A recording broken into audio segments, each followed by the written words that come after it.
Welcome! Today we are diving into the theory of behaviorism, a fascinating approach to understanding human behavior. Let's explore its origins, key concepts, and application in English language teaching.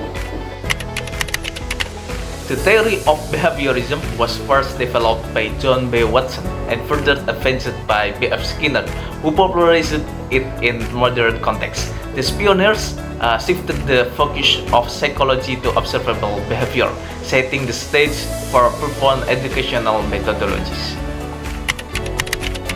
Central to behaviorism are two types of conditioning. First, classical conditioning, introduced by Ivan Pavlov. Pavlov's experiment, such as associating the sound of bell with food, demonstrated how reflexive response could be conditioned. Second, operant conditioning, articulated by B.F. Skinner, emphasizes that behaviors followed by reinforcement are more likely to recur, while those followed by punishment are avoided. Despite its influential perspective, behaviorism is often surrounded by misconception. Firstly, it's commonly believed that behaviorism ignores the role of thoughts and emotion, while it's true that behaviorism emphasizes observable behaviors. It does not entirely dismiss internal states, but rather approaches them as inaccessible, not reliable for scientific study. Secondly, there's a misconception that behaviorism cannot handle complex learning, such as acquiring a language. Critics argue that behaviorism's stimulus-response mechanism is too simplistic for explaining language learning, which is deeply complex and involves abstract thinking. However, behaviorism has indeed been applied successfully in language learning environments through systematic reinforcement and repetition. And lastly, some critics describe behaviorism as harsh and inhuman due to its use of punishment. It's important to clarify that while behaviorism does incorporate punishment as a tool to decrease undesirable behaviors, B.F. Skinner himself advocated more for the use of positive reinforcement to strengthen desirable behaviors, which is more human and effective in the long run. If this misconception persists, educational practice might over-rely on external reinforcements, potentially neglecting the learner's intrinsic motivation and cognitive processes, which are crucial for deep learning.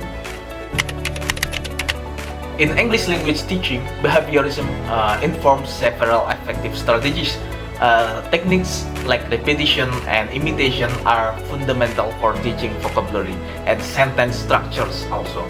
Moreover, positive reinforcement such as praise or rewards plays a crucial role in motivating students and enhancing their language skills.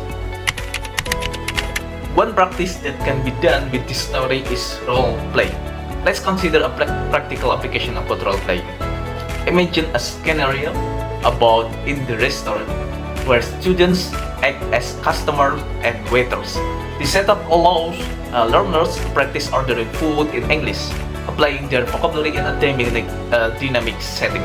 Positive feedback during this interaction reinforces correct language use and boosts confidence. By simulating a real-life interaction, students can see the practical application of their language skills and are motivated to participate. This setting also allows for the repetition of certain phrases and vocabulary, enhancing retention and fluency. Looking ahead, for research might explore integrating behaviorism with other learning theories like constructivism. This could lead to more holistic educational approaches that also value cognitive and emotional aspect of learning. Okay, so that's all about behaviorism. Thank you for joining me in this insightful discussion. We hope you leave with a deeper understanding of behaviorism and are inspired to apply this concept in your teaching or research maybe.